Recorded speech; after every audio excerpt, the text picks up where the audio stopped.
thanks for the introduction, Cyril. Now I will try to be brief and fast. You summed it up very well. As an engineer on the job on the field of electric propulsion, you are in a mix between development, testing, and formal engineering activities like writing test plans, writing reports, checking on material definitions, failure mechanisms analysis. I like to divide it in three fields. It's before the hardware, with the hardware, and after dealing with the hardware. For me, they are all fun. I enjoy it, but you have to be keen to it. As Cyril said before, as an engineer, you can choose to be a project manager, you can choose to be a coordinator or a system engineer, or you can be closer to the hardware. On the role of a test or development engineer, you are closer to the hardware. Your tasks will go from material definition to test definition, working together with the design people doing the drawing, and then during the test, you get to learn the most and also to suffer the most. It's almost, or not almost, it's always very interesting, but also very challenging the most of the time.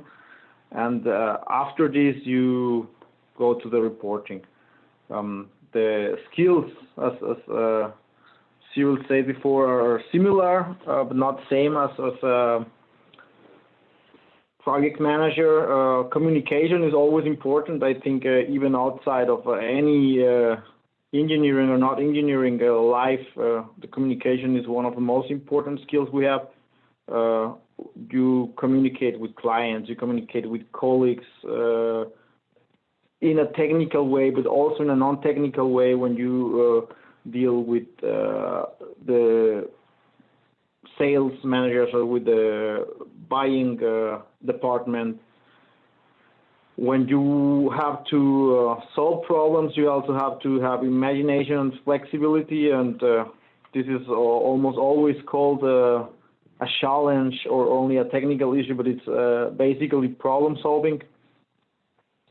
Even when taking decisions for not technical issues, you have to be very pragmatic. You have to take or accept the decisions based in the facts, and the facts can be technical, can be financial, or can be programmatic.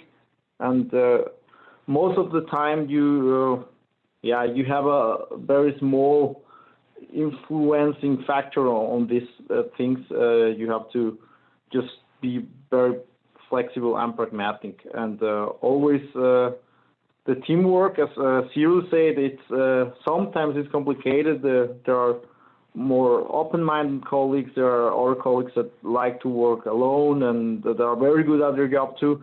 But you have to be able to work with all of them. So this is part of the skills you need, and of course the technical skills that you all learn as an engineer or as an engineering student. It's part of it. So I think I said everything I prepared.